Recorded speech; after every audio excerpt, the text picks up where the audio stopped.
السلام علیکم، آپ دیکھ رہے ہیں خبر کے ساتھ میں ہوں علی سرور۔ جنرل ریٹائرڈ فیض حمید کو باضابطہ چارج شیٹ کر دیا گیا ہے اور آرمی ایکٹ کے متعلقہ دفعات کے تحت فیلڈ جنرل کورٹ مارشل کی کارروائی بھی شروع ہے۔ ان پر جو چارج لگے ہیں وہ بڑے اہم ہیں: سیاسی سرگرمی میں ملوث ہونا، اختیارات اور سرکاری وسائل کا غلط استعمال اور افراد کو ناجائز نقصان پہنچانا، اور اس کے علاوہ سیکرٹ ایکٹ کی خلاف ورزی کرتے ہوئے ریاست کے تحفظ اور مفاد کو بھی انہوں نے نقصان پہنچایا۔ یہ وہ دفعات ہیں جو ریٹائرڈ جنرل فیض حمید پر لگائی گئی ہیں، عائد کی گئی ہیں۔ اور دوسرا بہت اہم ایشو وہ ہے مدارس کی رجسٹریشن، جس پر مولانا بہت زیادہ غصے میں دکھائی دیتے ہیں اور مسلسل حکومت کو تنقید کا نشانہ نہ صرف بنا رہے ہیں بلکہ کھلی دھمکیاں بھی دے رہے ہیں۔ اس پر ہم بات کریں گے۔ نون لیگ کی سینئر رہنما عظمیٰ کاردار صاحبہ ہمارے ساتھ موجود ہیں۔ بہت شکریہ عظمیٰ کاردار صاحبہ۔ سب سے پہلے تو یہ بتائیے کہ جنرل ریٹائرڈ فیض حمید کو باضابطہ طور پر چارج شیٹ کر دیا گیا، اور سیاسی سرگرمیوں میں ملوث ہونا، اختیارات اور سرکاری وسائل کا غلط اور سیکرٹ ایکٹ کی خلاف ورزی، اور پھر ظاہر 9 مئی کا جو واقعہ ہے وہ بھی، اور پھر 9 مئی میں اور پی ٹی آئی کے حوالے سے بھی ان کا اثر و رسوخ اور جو کچھ کرتے رہے مل بانٹ کر، وہ سب بھی ہمارے سامنے ہے۔ آپ کس طرح دیکھتی ہیں ان تمام چیزوں کو؟ جی بسم اللہ الرحمن الرحیم۔ دیر آئے درست آئے، میرے تو خیال میں پہلے ہی بہت دیر ہو گئی ہے۔ یہ جب پی ٹی آئی کی حکومت تھی تو یہ جنرل فیض جو تھے ریٹائرڈ، یہ ڈیفیکٹو پرائم منسٹر تھے۔ ان کا اور بانی صاحب کا جو گٹھ جوڑ تھا اس نے اتنا نقصان پہنچایا ہے اس ملک کو، کیونکہ انہوں نے ہر چیز جو ہے وہ اپنے ایک سیاسی سوچے سمجھے ایجنڈے پہ اور بڑے سسٹمیٹکلی انہوں نے ہر چیز کا تہس نہس پھیرا، اور اپنے جو ان کے جو طریقہ کار تھا وہ اتنا ڈیمیجنگ تھا۔ اپنے اختیارات کا ٹوٹل ناجائز فائدہ انہوں نے اٹھایا۔ انہوں نے وہ سائفر کی گیم اکٹھے کھیلی، پھر اس کے بعد انہوں نے کس طریقے سے جناب آرمی چیف کی جب اپوائنٹمنٹ کا ایک تعیناتی کا جب معاملہ آیا تو 4 مہینے جس طریقے سے انہوں نے وہ ڈرامے بازی کی اور اتنا سسٹم کو اپسیٹ کیا، خراب کیا، کہ جس کا جو میرے خیال میں کبھی تاریخ میں اس کا ہم مثال نہیں دیکھتے ہیں۔ پھر اس کے علاوہ آپ دیکھیں کہ لوگوں کو ناجائز انہوں نے کس طرح سے تنگ کیا، ان کے اوپر پریشر ڈالے، ان کو قید و بند میں رکھا۔ آپ نے دیکھا کس طرح سے نیب چیئرمین کے ساتھ انہوں نے کیا، اور یہ سارا ان کا گٹھ جوڑ تھا۔ سارا یہ انہوں نے طے کیا ہوا تھا کہ جی میں آپ کو 15 سال پرائم منسٹر کی کرسی پہ رکھوں گا، آپ مجھے 15 سال ایکسٹینشن دے دے کے تو آپ نے مجھے آرمی چیف کی کرسی پہ رکھنا ہے۔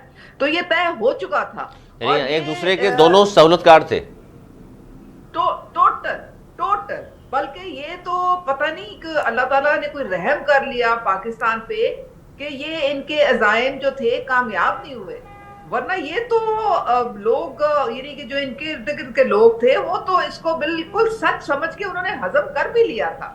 لیکن یہ تو اللہ تعالیٰ نے بچایا ہے نا پاکستان کو، جو ان کے عزائم ہیں وہ کھل کے سب کے سامنے، اور پھر یہاں تک یہ ادھر نہیں انہوں نے معاملہ روکا۔ جب یہ آپ کو پتہ ہے تعیناتی پھر نہیں ہو سکی تو یہ انہوں نے ارلی ریٹائرمنٹ لے کے تو یہ چلے گئے گھر۔ وہاں پہ انہوں نے اندرونی طور پہ پھر سیاسی خلفشار، سیاسی انتشار، انہوں نے مل کے منصوبہ بندی کی، 9 مئی کی مل کے ساری یہ منصوبہ بندی کی گئی، مارچ کی، یہ اور بانی صاحب بالکل اکٹھے، اور ساتھ بشرا بی بی کو بھی آپ شامل کر لیں، یہ سب اکٹھے تھے ان سازشوں میں۔ جو آپ نے دیکھا کس طرح سے انہوں نے فوج کے ڈسپلن کو خراب کیا، اس کے اندر دراڑیں ڈالی، انہوں نے جو ویٹرنز تھے، جو ریٹائرڈ فوجی تھے، کس طرح سے ان کو اکسا کے ان کو ریاست کے خلاف ظاہر اکسایا، یہ بھی بڑا جرم ہے، اور سیکرٹ ایکٹ کی خلاف ورزی بھی کی، ریاست کے تحفظ، اور سیکرٹ ایکٹ کی تو خلاف ورزی انہوں نے کی، لیکن یہ تو رکنے کا نام، تھمنے کا نام۔ آپ چکوال میں دیکھیں ذرا جا کے تو آپ کو پتہ چلے گا کہ اربوں روپے کے فنڈز جو تھے یہ جنرل فیض کے تھرو وہاں پہ جاتے تھے، اور یہ اپنی من مرضی سے وہاں پہ استعمال کرتے تھے۔ اس میں آپ نے جو قریب سے دیکھا بھی ہے تو بشرا بی بی بھی براہ راست ان ساری چیزوں میں ملوث رہی ہیں۔ دیکھیں یہ جو شروع میں انہوں نے ایک نیٹ ورکنگ کی ہوئی تھی نا، یہ جو ان کے موکلین تھے وہ پتہ یہ چلا، جیسا علیم خان نے اپنی پریس کانفرنس میں بتایا تھا کہ یہ جو موکلین جو تھے نا اصل میں یہ جنرل فیض اور اس کے جو موالی اس نے رکھے ہوئے تھے نیچے، یہ وہ ساری خبریں تھیں جو اچھا، یہ بشرا بی بی کو پہلے ہی پہنچا دیتے تھے. یعنی موکلات جو ہم جب کہتے ہیں وہ موکلات بیسیکلی فیض حمید اور ان کے انڈر میں جو لوگ تھے وہ تھے.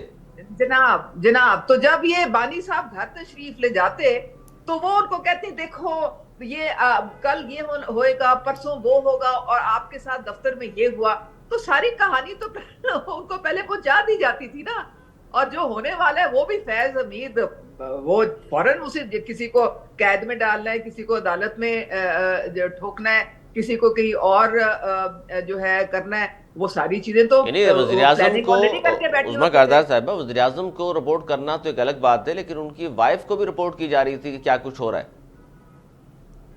ان کی وائف کو رپورٹ کی جا رہی تھی اس مقصد سے کہ بانی صاحب جو کہ بہت توہم پرستی کا شکار ہو چکے تھے، کہ ان کو یہ باور کرا دیا جائے کہ بشرا بی بی مرشد کے بغیر وہ خود ہی انہوں نے منہ سے ایڈمٹ کیا کہ وہ ایک دن بھی سروائیو نہیں کر سکتے، کہ یہ تو بشرا بی بی ہیں جو اپنے تعویذ گنڈے اپنی عملیات کر کر کے اور پھونکے مار مار کے ان کو اس کرسی پہ قائم رکھا ہوا ہے. اور وہ اس کو ان کو پھر وہ جو کہتے ہیں نا کہ وہ علم غیب، وہ علم غیب سے ان کو رام ایسا کیا کہ وہ بالکل ہی فارغ ہو گئے. بانی صاحب نے اپنا دماغ استعمال کرنا ٹوٹل بند کر دیا، کالے ڈبے میں بند کر دیا، کالی بالٹی میں بند کر دیا. وہ آپ اچھا نہیں، اس میں بڑی اہم بات ہے جو آپ کہہ رہی ہیں عظمیٰ کاردار صاحبہ کہ اس وقت ساری چیزوں پہ ان کا اعتقاد تھا اور مرشد جو کہتی تھی وہی ہوتا تھا. لیکن اب بھی جو جیل سے وہ بیانات دے رہے ہیں وہ بھی ابھی بھی ظاہر ہے کوئی ذی شعور شخص اس طرح کی بیانات نہیں دے سکتا کہ سول نافرمانی ہم شروع کر دیں گے، ہماری بات نہیں مانی تو بل جلانا شروع کر دیں گے، باہر کے جو اوورسیز پاکستان بھیجیں. مطلب یہ ساری باتیں تو ریاست کے ملک کے خلاف ہیں. آپ کے سامنے ہے جی. اور میں تو اللہ تعالیٰ سے یہ دعا کرتی ہوں کہ کاش ہماری قوم کو یہ سمجھ آ جائے کہ یہ تو دشمن کے بیانیہ ہے. یہ جو ساری یہ جو باتیں یہ لوگوں کے دماغوں میں ذہن سازی کر کے ڈالتے ہیں اور لوگوں کو بہکاتے ہیں. میں تو کہوں گی لوگوں کے بچوں کی زندگیاں برباد کرنے پہ تلے ہوئے ہیں. اپنے بچے تو محفوظ ہیں، باہر موج میلہ کر رہے ہیں. لوگوں کے بچے جو ہیں جو جیلوں میں سڑ رہے ہیں، جن کے فیوچر تباہ و برباد ہو رہے ہیں، ان کو تو کم از کم سمجھ آ جانی چاہیے کہ یہ گرینڈ دھوکہ ہے. یہ کوئی آزادی اس کیس یا میں یہ کوئی اس کیس میں عظمیٰ کاردار صاحبہ یہ فیض حمید کا جو کیس ہے جس میں چارج شیٹ کر دیا گیا ہے، اس میں 9 مئی بھی ہے، دیگر واقعات بھی ہیں، تو کیا لگتا ہے آپ کو بانی پی ٹی آئی کو بھی اس کیس میں سزا ہو سکتی ہے اور باقی جو لوگ ملوث ہیں، بشرا بی بی ہوں یا کوئی اور ہو، وہ بھی پکڑے جائیں گے؟ دیکھیں فیض حمید صاحب نے گواہیاں دے دی ہیں. انہوں نے سارے انہوں نے سب کچھ اپنا جو ہے وہ آپ آگے بتا دیا ہے. سو اس میں بانی صاحب جو ہیں وہ تو پوری طرح پھنس چکے ہیں، کیونکہ یہ ساری پلاننگ انہوں نے مل کے اکٹھی کی تھی. تو اگر وہ سمجھتے ہیں بانی صاحب کہ ان کی کوئی ڈھکی چھپی رہ جائے گی تو کچھ بھی نہیں ہے. یہ سارا تماشا جو انہوں نے مل کے کیا تھا کھل کے سامنے آ گیا، اور وہ انہوں نے گواہی دے دی ہے اس بات کی. وہ سارا ثبوت جو ہے وہ قلم بند ہو چکا ہے. تو کیا تو بانی کا بھی آپ کو لگتا ہے اب ان میں سے کوئی بھی نہیں بچنے والا؟ جو ملوث ہے بچنا بھی نہیں چاہیے، لیکن آپ کو لگتا ہے کہ اب یہ بانی ہو یا بشرا بی بی یا دیگر لوگ، ان کے کیسز بھی ملٹری کورٹس میں جائیں گے اور حکومت اس حوالے سے کام کر رہی ہے؟ بالکل جی، بالکل جائیں گے. دیکھیں یہ کوئی ایسی بات نہیں ہے کہ کوئی انتقامی کارروائی ہو رہی ہے یا کوئی حکومت کوئی خاص پلاننگ کر رہی ہے. یہ آپ کے آئین کا آلریڈی حصہ ہے. آرمی سیکرٹ ایکٹ کوئی آج کا تو نہیں ہے. بالکل. یہ تو کئی دہائیوں سے یہ آرمی سیکرٹ ایکٹ چل رہا ہے. اور ان کو یہ جب انہوں نے یہ سازش کی تھی 9 مئی کی، تو کیا ان کو پتا نہیں تھا کہ اس کا نتیجہ کیا نکل سکتا ہے؟ ان کو بالکل پتا تھا، لیکن انہوں نے ہوا میں اڑا دیا. انہوں نے کہا جی ہمیں کون کچھ کہہ سکتا ہے، ہم تو جناب مہاتما ہیں، ہمیں تو کوئی ہاتھ ہی نہیں لگا سکتا ہے. لیکن یہ انہوں نے چن چن کے فوجی انسٹالیشنز پہ حملے کیے. آپ نے دیکھ لیا، سسٹمیٹکلی کیے. اچھا ان کا جو موقف ہے آپ تو جانتی ہیں، لیکن میں ناظرین کے لیے بھی دہرا دوں. ان کا یہ کہنا ہے کہ جی 9 مئی کے جو کچھ بھی ہوا، ایک تو کہتے ہیں جوڈیشل کمیشن نہیں بنایا آج تک، انہوں نے بنانا چاہیے. دوسرا کہ اگر ثبوت ہوتے 9 مئی کے حوالے سے ہمارے خلاف تو 1.5 سال ہو گیا، اب تک تو انہوں نے پیش ہی نہیں کیے. دیکھیں یہ تو آپ کو پتہ ہے کہ ان کی سہولت کاری جو ہے وہ عدلیہ میں بھی تھی. آپ کو پتا ہے نا اس چیز کا, پوری دنیا کو پتا ہے. تو ان کو گڈ ٹو سی یو والا جو کورٹ تھا نا, اس نے ان کو بہت بچانے کی پوری کوشش کی, اور ان کو ہر طریقے سے انہوں نے بلینکٹ کور دیا کہ جی یہ سویلین ٹرائل نہیں ہو سکتے ملٹری کورٹس میں. وہ اس کو چیلنج کیا. اس کو پھر بعد میں جب قاضی فائز عیسیٰ آئے تو انہوں نے پھر اس کو کیس کو کھولا, پھر وہ آگے چلا, پھر اس میں 2-4 اور باتیں تھیں وہ آ گئی. تو یہ عدالتوں کے پیچھے چھپتے رہے ہیں, یہ چھپ چھپ کے انہوں نے پورا سال گزارا ہے. اچھا یہ کیا حکومت, کیا کچھ مجبوری حکومت کی یا کچھ اور وجوہات ہیں کہ بشریٰ بی بی آئی تھیں ڈیالہ اور جو سماعت ہوئی ہے گزشتہ روز اس میں بھی شامل تھیں, وارنٹ گرفتاری بھی جاری ہے, حکومت نے پکڑا نہیں ان کو؟ ان کو تو بیل پہ باہر گئی ہیں نا, وہ تو بیل پہ باہر ہیں. نہیں نئے مقدمات جو ہیں 26 نومبر میں جو کچھ بھی ہوا اسلام آباد میں, وہ مقدمات بھی اب نہیں, تو اب ان کی گرفتاری تو ہو جائے گی, اب ہوئے گی انشاءاللہ, آپ دیکھیں گے. اور جب وہ جا رہی تھی 26 نومبر کو, جس میں کہتی ہیں مجھے تنہا چھوڑ دیا گیا, سب بھاگ گئے وہاں سے, اکیلا چھوڑ دیا گیا, اس دن بھی حکومت پکڑ تو سکتی تھی, یہ جان بوجھ کے جانے دیا گیا ان کو؟ دیکھیں بات ساری یہ ہے کہ یہ دم دبا کے سارے خود بھاگے وہاں سے. انہوں نے گنڈا پور نے جو اس کے جو گارڈ تھے, انہوں نے باقاعدہ فائرنگ کی اپنے کارکنوں کے اوپر. اچھا ان کے گارڈز نے فائرنگ کی اپنے لوگوں پر؟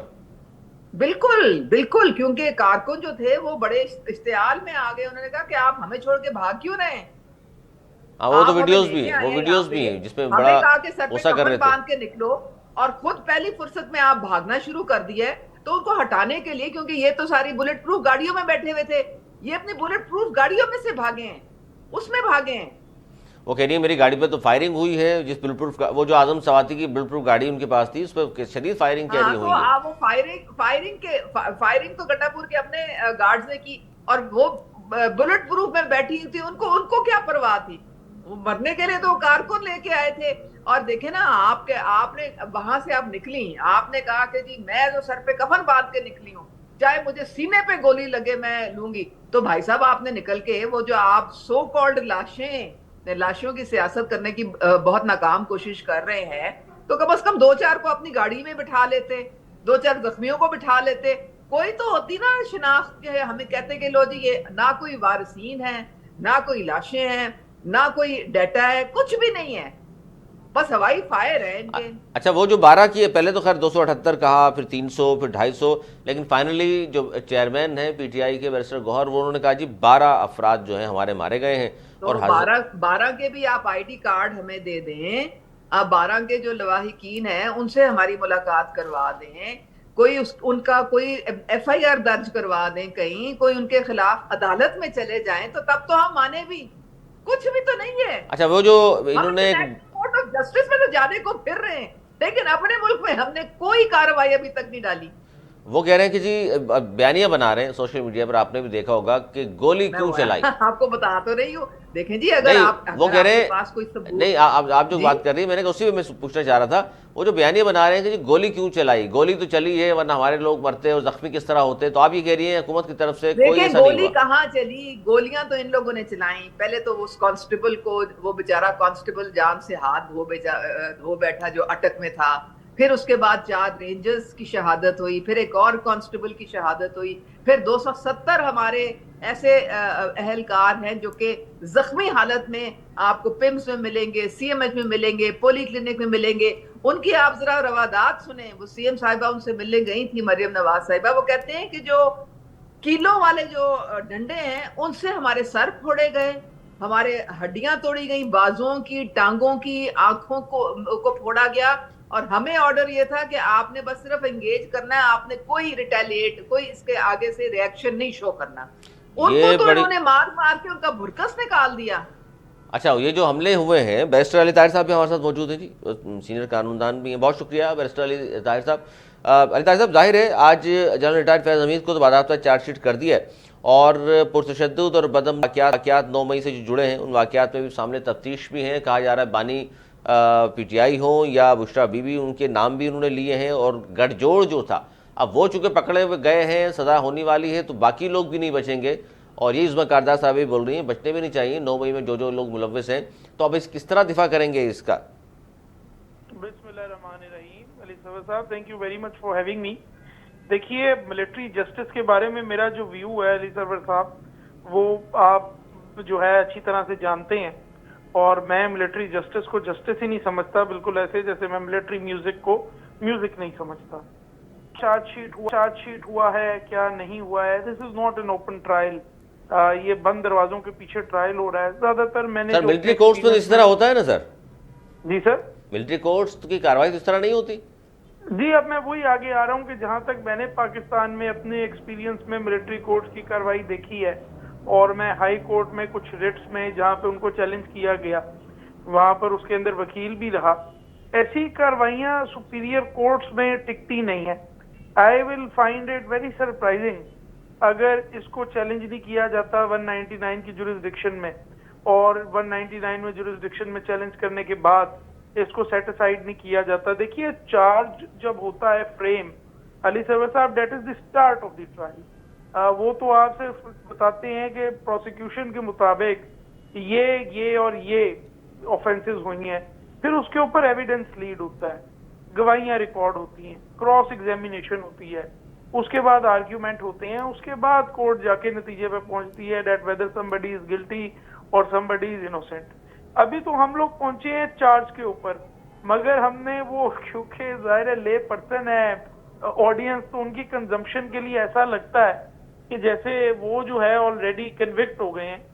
صبح سے ماحول تو ایسے ہی بنایا ہوا ہے، بٹ آئی ڈونٹ تھنک ابھی جو ہے وہ بڑا پانی گزرنا ہے پل کے نیچے سے، بہت پانی ابھی گزرنا ہے اس سٹیج پر. یعنی آپ کہہ رہے ہیں کہ فی الحال تو فیض حمید صاحب کو بھی سزا نہیں ہو رہی، بانی پی ٹی آئی اور دیگر لوگ تو بہت دور ہیں. جی، میں تو یہ کہہ رہا ہوں کہ ویسے ہی 9 مئی کے اوپر سول عدالتوں میں آلریڈی مقدمے قائم ہیں، تقریباً 10 FIR اور نئی بھی سامنے آ گئی ہیں. جب سول عدالتوں میں وہ مقدمے چل رہے ہیں تو یہ تو نہیں ہو سکتا نا کہ ایک مقدمہ 2 سول عدالتوں میں نہیں چل سکتا، تو یہ تو نہیں ہو سکتا کہ ملٹری کورٹ میں بھی چلے اور ایز اے سول آفینس بھی چلے، تو یہ تو ہو نہیں سکتا. ظاہر ہے وہ ایک ٹرائل کسی ایک جگہ پہ چلنا ہے.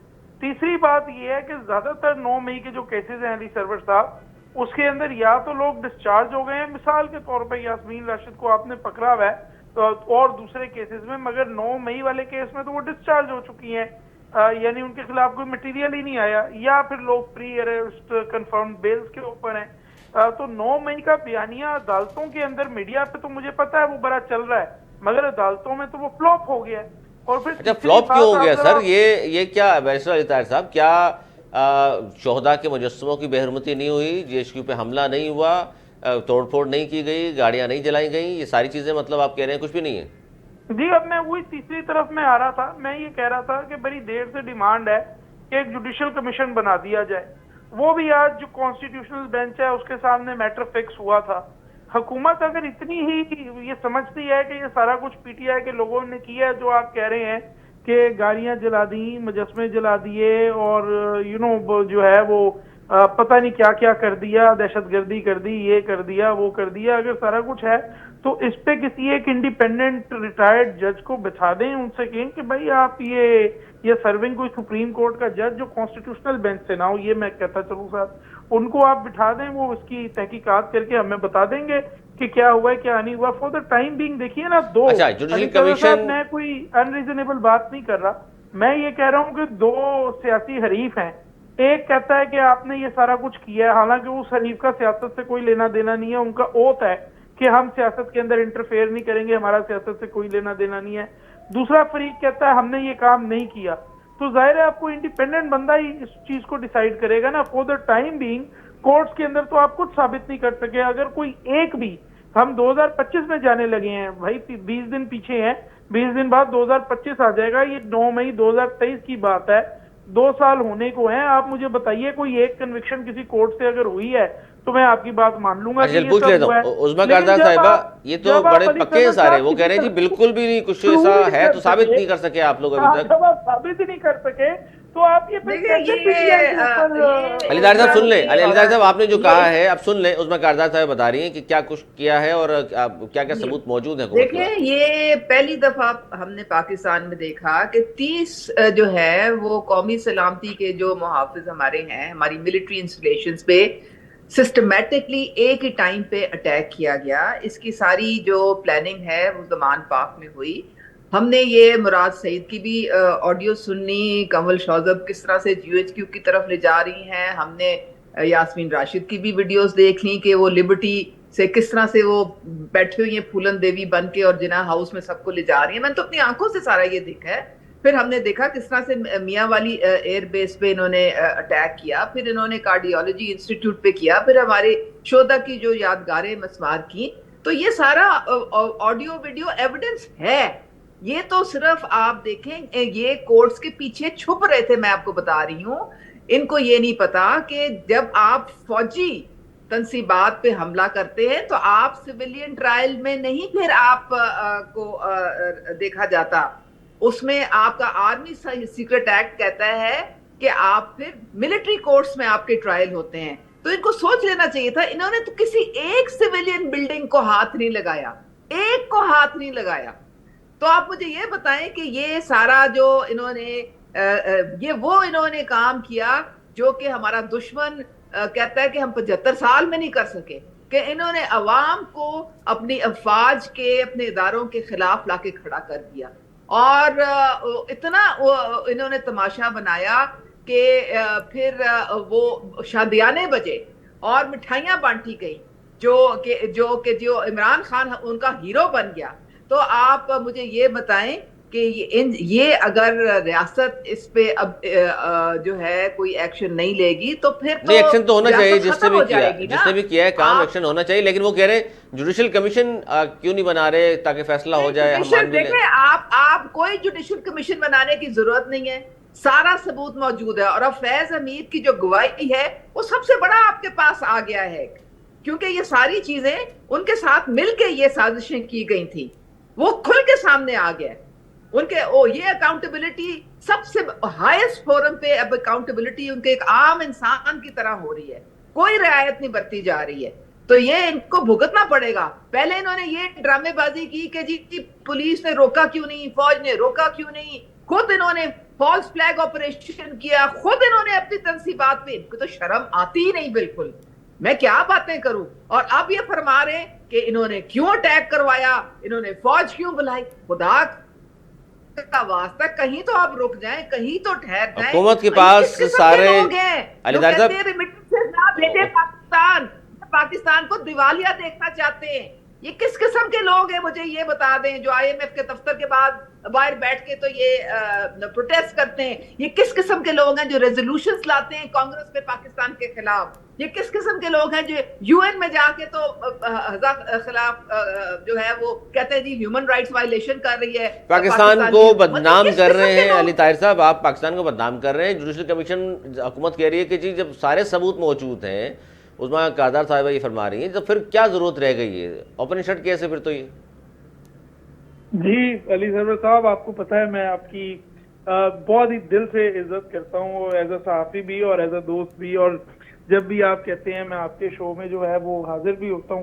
لیکن آپ جب میرا لیگل اوپینین لیتے ہیں تو میری آپ سے درخواست ہوگی پھر ہم اس لیگل اوپینین کو عظمیٰ صاحبہ کی لینس سے دیکھ کر اور پھر واپس مجھ سے آپ سوال پوچھتے ہیں تو میں تو پھر ظاہر ہے وہ جواب دینے کا میں وہ قابل نہیں. اس لیے میں نے کہا اس لیے کہا کہ جواب دے سکوں. لیکن دیکھیے سرور صاحب معاملہ یہ ہے کہ یہ ٹاکنگ پوائنٹ تو ہو گئے نا، یہ سن لیے ہیں نا ٹاکنگ پوائنٹ. 2 ڈھائی 3 سال سے سنے جا رہے ہیں، بکان پک گئے ہیں، لوگ تنگ آ گئے ہیں. 8 فروری کو لوگوں نے یہ ٹاکنگ پوائنٹ اٹھا کے آپ کے منہ پہ مارے ہیں اور اس کے بعد آپ نے کوئی ایک کورٹ کے اندر آپ کچھ ثابت نہیں کر سکے ہیں. یہ باتیں ہیں ٹھیک ہے جی ٹاکنگ پوائنٹ سے آپ کر لیں، but to be very frank کیا کسی ایک اکیوز کا بیان اسی کورٹ کے اندر بھی دوسرے اکیوز کے خلاف یوز ہو سکتا ہے؟ قانون پر یہ نہیں ہو سکتا. تو یہ جو ملٹری کورٹ کی کسٹڈی کے اندر بیانات ہیں یہ کیسے ریلائز کیا جا سکتا ہے؟ بھائی آپ مجھے، میں آپ کو کہہ رہا ہوں کہ آپ مجھے اگر کہیں گے تو میں لیٹس زیوم کہ میں نواز شریف صاحب کو ملٹری کسٹڈی میں دیتا ہوں تو وہ جس طرح مان گئے تھے نا میں نے طیارہ ہائی جیک کیا ہے, وہ اس طرح سارا کچھ مان جائیں گے. وہ ایون فیلڈ تو پہلے مان نہیں رہے تھے, اب مان گئے ہیں. وہ کہیں گے کہ پورے لندن میں کے اندر جو جو پراپرٹیز ہیں ساری کی لسٹ دے دیں گے. یہ انریلائبل قسم کی چیزیں ہوتی ہیں, ان کے اوپر you can not bank on them. تیسری بات یہ ہے کہ جوڈیشل کمیشن بڑا ضروری ہے. آپ کا کہنا ہے کہ ہمارے پاس ثبوت ہیں, ہم اس کو ڈینائی کرتے ہیں, تو یہ ون سائیڈڈ ٹرین تو نہیں چلے گی بھائی. جوڈیشل کمیشن بنایا ہی اس وجہ سے جاتا ہے کہ وہ ثبوت ان کے سامنے رکھیں اور وہ آپ کو بتائیں کہ یہ ثبوت کسی کام کے ہیں یا کسی کام کے نہیں ہیں. ٹو بی ویری فرینک علی سرور صاحب, ٹو بی ویری فرینک, میں یہ جو آج کی کارروائی ہے اس کو ایک آپ سمجھیے کہ میڈیا سٹنٹ کے علاوہ میں اس کے اور کچھ نہیں سمجھتا. چونکہ آپ نے پی ٹی آئی کو ٹارگٹ کرنا ہے, بیانیے کو ریفریش کرنا ہے, اچھا اس پر آپ کہہ رہے ہیں جی, اس پر آپ کا جو ٹھیک ہے آپ قانونی بات بھی کر لیں. قانونی تھوڑا سا بھی بتا دیں نا کہ یہ جو سول نافرمانی کی تحریک شروع ہونے والی ہے, 14 تاریخ دے دی ہے, 14 دسمبر ڈیڈ لائن, کہ حکومت 2 مطالبات ہیں, یہ مان لیں تو ٹھیک ہے ورنہ سول نافرمانی. تو اب آپ آئین اور قانون کے تحت ذرا یہ بتا دیں, سول نافرمانی کیا غیر قانونی نہیں ہے, یہ ہو سکتی ہے؟ جی علی سرور صاحب, اس پہ میں نے ایک ڈیٹیلڈ کمنٹ نیوز کو دیا حالیہ دنوں میں, میرا خیال ہے 2 دن پہلے, اور اس کے اندر میں نے ایکسپلین کیا کہ سول نافرمانی کے اندر 2 چیزیں ہیں. ایک تو نافرمانی ہے اور ایک سول ہے. سول سے یہ دکھاتا ہے کہ یہ نان وائلنٹ ہوگی اور اس کے اندر کسی قسم کی وائلنس موجود نہیں ہوگی. جہاں تک نافرمانی کا تعلق ہے, یہ اب 2 طرح کی ہوتی ہے. ایک تو بائیکاٹ کے نتیجے میں ہوتی ہے. بائیکاٹ سے تو آپ مجھے نہیں روک سکتے نا, میرا دل نہیں کرے گا تو میں کے ایف سی نہیں کھاؤں گا, اور میں نے واقعی مجھے سرکار کا ٹیکس نہیں دیں گے, 2 سال سے کے ایف سی نہیں کھایا, وہ میرا ایک سائلنٹ پروٹیسٹ ہے. اسی طرح اگر میں نور پور کا بٹر نہیں کھانا چاہتا تو میں نہیں کھاؤں گا زبردستی, تو آپ مجھے ٹوسٹ پہ لگا کر نہیں دے دیں گے نور پور کا بٹر. تو جہاں تک تو ہے اکنامک بائیکاٹ کا تعلق, وہ تو نہ کسی کے پاس لیگل رائٹ ہے کہ وہ کہے کہ آپ ہمارا بائیکاٹ نہیں کر سکتے, اور نہ کسی کے پاس لیگل رائٹ ہے. یہی نا بجلی کے بل نہیں بھرے, گیس کے بل ادا کرنا کرے. صاحب آ رہا ہوں, آئی انڈرسٹینڈ وٹ سول نافرمانی از, میں اس کی طرف دوسری طرف آ رہا ہوں. اب دیکھیں وہ جو دوسرا جو ہے, وہ روزا پارکس نے سول نافرمانی کی جب اس کو ایک سفید آدمی نے, گورے نے کہا کہ آپ سیاہ فام ہیں, آپ اس سیٹ سے اٹھ جائیں, میں بیٹھوں گا. اس نے کہا نہیں, میں اٹھنے سے انکار کرتی ہوں. اس نے قانون توڑا, وہ جیل گئی, اور اس کے بعد اس قانون کو ہی بدل دیا گیا. اسی طرح جب ویمنز رائٹ ٹو ووٹ آیا تو انہوں نے سول نافرمانی کی, انہوں نے کہا نہیں ہم پھر بھی جا کے ووٹ ڈالیں گے. ان کو اٹھایا گیا پولنگ اسٹیشن سے, اٹھا کر ان کو جیل کیا, لیکن الٹیمیٹلی پبلک پریشر انکریز ہوا اور قانون چینج ہو گیا. اسی طرح جو ہے مہاتما گاندھی نے سول نافرمانی کی تحریک چلائی. تو اس بات میں کوئی شک نہیں ہے کہ اس کے اندر کسی حد تک قانون کو توڑا جاتا ہے, مگر یہ جو قانون ہے وہ بالکل ہی مائنیوٹ قسم کے ہوتے ہیں. وہ کسی کو قتل کرنا یا رابری کرنا نہیں ہوتا, وہ بل نہ دینا ہوتا ہے جس کا فائن ہوتا ہے, فائن آپ کو پڑ جائے گا, یا آپ کو کوئی 3 مہینے کی امپریزنمنٹ پڑ جائے گی, حمایت کر رہے ہیں آپ, اس کا مطلب 6 مہینے کی امپریزنمنٹ پڑ جائے گی. لیکن اس کا مقصد علی سرور صاحب کیا ہوتا ہے؟ اس کا مقصد یہ ہوتا ہے کہ دنیا اس بات کو دیکھے اور نوٹ کرے کہ یہ اگر کوئی بندہ اس کوئرسو پاور سے گزرنے کو تیار ہے تو اس کی کانشیس جگائیں کہ یہ زیادتی یہاں پر ہو رہی ہے. تو یعنی دنیا کو دکھانا چاہ رہے ہیں اور وہاں سے مدد لینا چاہ رہے ہیں. جی سوری, دنیا کو دکھا کر مدد طلب کر رہے ہیں. نہیں, ناٹ ایٹ آل. یہ ایک سوشل کانشیس ہم اپنے پاکستانیوں کی رائز کرنا چاہتے ہیں. یہ پاکستان کی سوشل کانشیس ہے جو ہم بتانا چاہتے ہیں کہ یہ دیکھیے یہ معاملات ہیں, یہ ہماری ایجوٹیشن ہے. ہم وہ کیا کریں گے سر, ایک آزاد خود مختار ملک ہے, وہ دیکھ بھی لیں. انہوں نے کانگریس والوں نے 60 لوگوں نے ریزولوشن پاس کر دی. آپ میری بات نہیں سمجھ رہے. میں تو ظاہر ہے امریکہ برطانیہ کو دکھانے کا نہیں کہہ رہا, میں کہہ رہا ہوں کہ یہ ہماری جو اپنی سوشل کانشیس ہے یہ اس کو جگانے کی بات ہے کہ ہم ریئلائز کریں کہ ہمارے لوگ جس طرح نظام چل رہا ہے اس کے حق میں نہیں ہے. اچھا یہ کرنا چاہ رہے ہیں. ٹھیک ہے سر, ٹھیک آپ کا آگے سر. اب جی اس میں کہا جاتا ہے, سن لیا آپ نے, وہ کہہ رہے ہیں سول نافرمانی بھی کوئی اتنی بڑی بات نہیں ہے, وہ فائن وائن ہوتا ہے دے دیں گے, لیکن اصل بات یہ ہے کہ لوگوں کو بتانا ہے کہ ہمارے ساتھ یہ ہو رہا ہے, لوگوں کو احساس ہو ان کے ساتھ کیا ہو رہا ہے. دیکھیں بات سر یہ ہے کہ جب لیگل ایکسپرٹ کے پاس قانونی نقطے سارے ختم ہو جاتے ہیں تو پھر وہ سیاسی تقریریں شروع کر دیتے ہیں. تو یہی حال انصاف کا بھی ہے. اب وہ نواز شریف کی بات کر رہے ہیں, پھر کبھی وہ 8 فروری کی بات کر رہے ہیں، کیونکہ قانونی نقطہ تو ان کے پاس کوئی ہے نہیں. وہی والی بات ہے کہ جب آپ کہیں کہ جی اپنی عدالتوں میں تو آپ نے ابھی تک کوئی نہ کوئی کیس درج کیا نہ کچھ اور کارروائی کی، انٹرنیشنل کورٹ آف جسٹس میں البتہ ہم ضرور جا رہے ہیں، وہاں پہ ہم جا کے شور ضرور مچائیں گے. تو یہ جو ان کی جو ہے نا محب الوطنی، یہ کھل کے سامنے آ جاتی ہے جب اس طرح کی یہ حرکتیں کرتے ہیں. سول نافرمانی جو ہے بڑا شوق پورا کر لیں، ایک دفعہ پہلے بھی کی تھی، اس وقت میں پی ٹی آئی میں تھی اور ہم نے بھی آنکھوں میں پٹی باندھ کے کہا کہ بھی یہ جناب ہمارا لیڈر ہے اور ہمیں کہہ رہا ہے تو ہم تو بالکل اس کو فالو کریں گے، بہت زبردست کوئی اس میں بات ہوگی. لو جی ہم نے اپنے گیس کے بل جلا دیے، ہم نے روڈ ٹیکس دینا بند کر دیا، 5ویں دن ہماری گیس کٹ گئی. اب ہماری تو گیس کٹ گئی تو پتہ چلا کہ وہ 4 دن بعد جو بنی گالا میں ہے وہ گیس کا بل ادا کر دیا گیا، کیونکہ بیگم صاحبہ کہہ رہی ہیں کہ میں گرم پانی کے بغیر نہا نہیں سکتی ہوں. تو یہ تو سول نافرمانی کا یہ انجام ہوا تھا. اور ابھی تو میں بلکہ دیکھ رہی تھی ٹی وی میں کہ جو ان کی کے پی کی حکومت ہے انہوں نے بالکل انکار کر دیا سول نافرمانی سے. انہوں نے کہا جی ہم تو یہ کام نہیں کرتے، پہلے بھی ہمیں کچھ کہا گیا تھا، بعد میں کچھ اور ہو گیا. پہلے ہمیں کہا گیا کہ آپ جائیں سنجرانی میں، وہ وہاں پہ آپ جا کے بیٹھیں گے، وہاں پہ ٹاکس ہوں گی. تو ادھر جب ہم نے وہ والا کیا تو ہمیں وہ دھکا دوس لے کے تو وہ ڈی چوک چلی گئی محترمہ. اور پھر جناب وہ آپس میں جو لڑائیاں ہوئی ہیں، ابھی تک لڑائیاں چل رہی ہیں. ان کا اپنا سر پیر بچا ہی کچھ نہیں علی صاحب. ان کے تو جو کور کمیٹی جو ہے وہ بے بس ہو چکی ہے. ان کے جو آپسی اختلافات، کوئی ان کی بات سننے کو آپس میں اختلافات تو ہیں، ایک لیڈر اٹھ کر کچھ کہتا ہے دوسرا کچھ کہتا ہے، آپسی اختلافات تو ہیں، لیکن اس کی وجہ وہ یہ کہتے ہیں چونکہ سب کی رسائی نہیں ہے عمران خان صاحب تک، وہ جیل میں ہیں تو ظاہر ہے اس طرح کی بات ہے. بیرسٹر گوہر خود جا کے مل کے آتے ہیں، عمر ایوب خود جا کے مل کے آتے ہیں، لیکن ان کی بات جو ہے وہ ویٹو کر دی جاتی ہے. وہ باہر جب سیاسی بیان دینا ہوتا ہے تو وہ ماروسی سیاست شروع ہو جاتی ہے. کبھی علیمہ خان شروع ہو جاتی ہیں، کبھی جناب بشرا بی بی شروع ہو جاتی ہیں. آپ کو لگتا ہے کیونکہ آپ نے دیکھا ہوا ہے اس پہ اس میں کہا جاتا ہے بشرا بی بی ہو یا علیمہ خان ہو، سیاسی عہدہ تو خیر نہیں ہے لیکن ظاہر ہے ان کے بہت قریب ہیں خان صاحب کے، تو بات تو یقیناً کچھ نہ کچھ تو پھر دیکھیں نا، پھر آپ کہیں کہ جی میں ماروسی سیاست میں بلیو کرتا ہوں اور جو میرے سیاسی لوگ ہیں وہ زیرو سے ملٹیپلائی ہیں. شاہ محمود تو ویسے ہی رو رہے ہیں بیٹھ کے، وہ کہہ رہے ہیں میرے سے تو کوئی مشورہ ہی نہیں کرتا، نہ مجھ سے کوئی پوچھتا ہے، میں وائس چیئرمین ہوں پارٹی کا. تو کون پوچھتا ہے؟ جو کور کمیٹی ہے وہ بھی ہاتھ پہ ہاتھ دھر کے بیٹھی ہوئی ہے، ان کو بھی کوئی نہیں پوچھتا، ان کی کوئی بات نہیں سنتا. تو آپ مجھے یہ بتائیں کیا سر پیر رہ گیا ان لوگوں کا. اچھا، یہ ایک بڑا اہم مسئلہ پروگرام کے آخر میں چاہوں گا میں ضرور اس پہ بھی ہم بات کریں. ہمارے ساتھ عبدالجلیل جان صاحب بھی موجود ہیں، جے آئی سینئر کے فے کے رہنما ہیں، سینئر رہنما.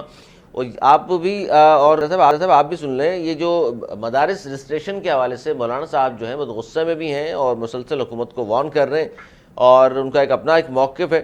لیکن ظاہر ہے 26ویں آئینی ترمیم کے ساتھ یہ بل منظور ہوا، اس کے بعد قومی اور سینٹ سے منظور ہو گیا، زرداری صاحب نے دستخط نہیں کیے، باقی بلوں میں دستخط ہو گئے.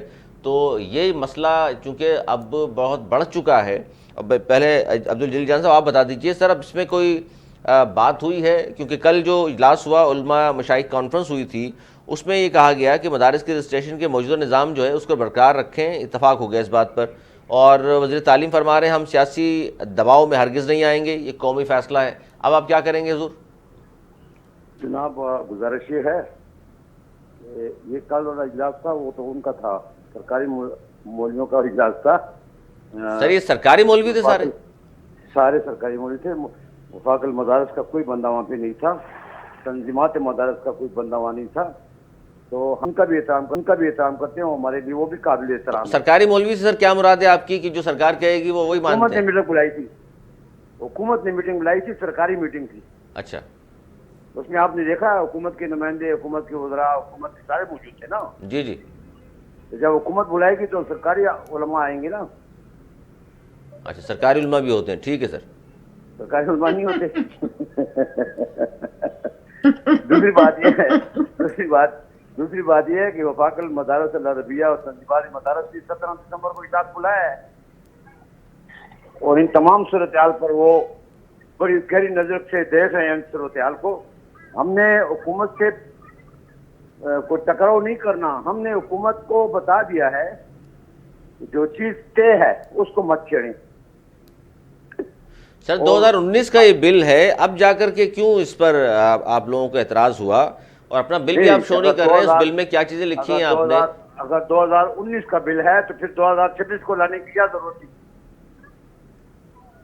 اس میں غلطیاں تھی نا، 2019 پہ امپلیمنٹیشن نہیں ہوئی تھی، 2019 کا بل نہیں ہے، 2019 کا معاہدہ ہے، معاہدہ منظر عام پر آیا، ٹھیک ہے۔ دیکھیں نا، جب قانون بن جائے تو معاہدے کی اہمیت نہیں رہتی۔ اب قومی اسمبلی نے اور پارلیمنٹ نے، سینٹ نے قانون بنایا یا یہ تحریر لکھی ہے؟ مجھے یہ بتائیں۔ تو آپ کو سر اعتراض کیا ہے اس پر؟ آپ وزارت تعلیم کے تحت نہیں آنا چاہتے، وزارت سند و تجارت کے تحت رہنا چاہتے؟ میری بات سنیں، آپ ہمیں اعتراض کہتے ہیں تو حکومت سے کہیں کہ آپ کو اعتراض کیا ہے قانون سازی پر، ایک بات۔ دوسری بات یہ ہے کہ ہمیں اعتراض یہ ہے کہ جو قانون 1806 کا چل رہا ہے، اور اس میں جب یہ محکمہ تعلیم کے حوالے کریں گے تو کیا یونیورسٹیوں کے نظاموں کو یہ کامیاب کر سکے ہیں؟ کیا یونیورسٹیاں جو ان کے انڈر چل رہی ہیں، کالجیں ان کے انڈر چل رہی ہیں، اسکولیں ان کے انڈر چل رہی ہیں، وہ تو پوری طرح ناکام ہو چکی ہیں، اس کو پرائیویٹ کرنے کی طرف جا رہے ہیں اور مدرسے کو سرکار کی طرف لے جانے کی کوشش کر رہے ہیں، تو یہ تو مدرسے کی خود مختاری اور آزادی پر کاری ضرب ہے۔ سر ایک آزاد ملک میں آپ رہتے ہیں اور 18,000 سے زائد مدارس رجسٹرڈ ہو چکے ہیں اسی قانون کے تحت۔ نہیں، یہ فگر جو ہے نا، یہ گپ شپ والی فگر ہے۔ جتنے بھی ہمارے مدرسے ہیں ہم اس کی بات کر رہے ہیں، ہم رجسٹریشن کی بات کر رہے ہیں، ہم حکومت کے ہر قانون کو فالو کریں گے، لیکن حکومت جو ہے مدرسے کی آزادی طلب نہ کرے۔ تو مولانا صاحب تو یہاں تک فرما رہے ہیں کہ جی ہم سے بڑا کوئی بدماش نہیں، اور پھر ہمیں چھیڑ دیا تو پھر دھمکیاں بھی دی انہوں نے۔ تو ٹھیک ہے نا، ہم تو ہمیشہ کہتے ہیں کہ ہم نے جو طے کیا ہے، آپ قانون سازی پر بات نہیں کرتے، آپ 2019 کو سامنے لاتے ہیں نا، تو آپ ذرا قانون سازی پہ جو بات کریں، جو پارلیمنٹ میں پاس کیا ہے، جو قومی اسمبلی نے پاس کیا ہے، جو وزیر اعظم کے پیج سے نکل گیا ہے، جو لا ڈپارٹمنٹ سے چلا گیا ہے، صدر پاکستان نے اس پر جو آبجیکشن لگائے ہیں، تو اس پر آپ بس ڈیبیٹ کیوں نہیں کرتے کہ آپ 19 پر ڈیبیٹ کر رہے ہیں؟ صدر مملکت نے جو صدر مملکت، دیکھیے صدر مملکت بھی اعتراضات اٹھا سکتے ہیں نا، کوئی قانونی پہلو رہ گیا ہوگا جس کی وجہ سے وہ کہتے ہیں یہ صوبائی مسئلہ قرار دیا انہوں نے۔ تو ہم نے تو صدر مملکت پر کوئی انگلی نہیں اٹھائی، اس کا حق ہے، قانونی حق ہے، لیکن جو بات پیپل پارٹی اور مسلم لیگ اور جے یو آئی اور سب کے درمیان طے ہو جائے تو پیپل پارٹی کا صدر اس پر کیسے ریزرویشن کرے گا؟ نہیں سر، یہ کیوں غیر قانونی بات تو نہیں ہے؟ صدر مملکت اعتراض کر سکتا ہے، بالکل روک سکتا ہے۔ میں نے غیر قانونی بات نہیں کہی، جب غیر قانونی نہیں ہے، اس پر ریزرویشن ہے، تو یہ تحفظات جس وقت بل بنا رہے تھے تو اس وقت کیوں نہیں پیش کیا انہوں نے؟ اچھا، یہ عظمیٰ قادر صاحب اس کا جواب دیجیے گا، کیونکہ اب جو بات اتنی آگے بڑھ چکی ہے کہ حکومت کا جو مسودہ تھا، عظمیٰ قادر صاحب تو مسلم لیگ کی ہے نا، پیپل پارٹی کا کوئی نمائندہ ہو تو وہ بتائے گا۔ سر حکومت کس کی ہے؟ حکومت تو مسلم لیگ کی ہے۔ تو سر انہیں سے پوچھنا چاہیے نا حکومت کیا کر رہی ہے؟ مسلم لیگ کی حکومت، جہاں پوچھیں حکومت سے، یہ پوچھ رہا ہوں کل بھی ہماری جی، میں حکومت سے پوچھ لیتا ہوں۔ سر حکومت کی کوئی تجویز مسودہ مولانا صاحب نے تو منع کر دیا، عظمیٰ صاحبہ اب وہ کہہ رہے ہیں مجھے قبول نہیں ہے۔ جی دیکھیں، ہم مولانا صاحب کی بہت عزت کرتے ہیں، اور ہماری مدارس جو ہیں وہ بڑا زبردست کام کر رہے ہیں، وہ لاکھوں لوگوں کو وہاں پہ تعلیم مل رہی ہے، اور ایسے ایسے علاقوں میں مل رہی ہے جہاں پہ ہمارے اسکول بھی نہیں ہے۔ تو ساری بات جو تھی وہ اچھا، اس پر بڑی اہم چیز آج نثار کھوڑو صاحب پاکستان پیپلز پارٹی کے، انہوں نے بھی یہ کہا کہ جی مولانا مدارس کی رجسٹریشن مدرسوں کی تنظیم سے کرانا چاہتے ہیں، یہ اعتراض ہے۔ اب جلیل خان صاحب کیا کہیں گے اس پر آپ؟ دیکھیں جی، مدرسوں کی تنظیم کا کیا مطلب؟ ہم نے کہا مدارس کی رجسٹریشن کے ہم حق میں ہیں، ہم نے تو 2019 کو بھی مانا تھا۔ آپ کی اطلاع کے لیے عرض یہ ہے کہ ہم نے 2019 کو بھی مانا تھا، لیکن 2019 پر بھی عمل نہیں ہوا، انہوں نے وائلیشن کی ہے۔ انہوں نے کہا کہ رجسٹریشن کی حد تک وزارت تعلیم کے ساتھ رہے گا، آپ کے اوپر کوئی قدغن نہیں ہوگی۔ انہوں نے وہاں پر ڈائریکٹر مقرر کر دیے مدرسوں کے اوپر، اور ایک ایک ٹیچر کو پیمنٹ دے کر ان کو وہاں بھیجنے کی کوشش کی۔ جب ایک آدمی کو آپ پیمنٹ کر کے بھیجیں گے، مدرسے کے اوپر بٹھا دیں گے ہمارے اوپر، تو مدرسہ پھر نہیں چلے گا۔ پھر جس طرح اسکولوں کا اور یونیورسٹیوں کا حال ہوگا، اس طرح مدرسے کا حال بھی ہوگا۔ اچھا، یہ بھی نہیں چلے گا تو مولانا صاحب تو یہ فرما رہے ہیں، مولانا فضل الرحمان صاحب، کہ علماء کے مقابلے میں علماء کو لایا جا رہا ہے، تو اب تو سر معاملات بڑے حد تک جو ہے وہ آپس میں آپ لوگ مل کر طے کر لیجئے، یا پھر حکومت سے مذاکرات کر لیں۔ طے ہو جائیں گے۔ آپ ذرا حوصلہ کریں، یہ میڈیا والے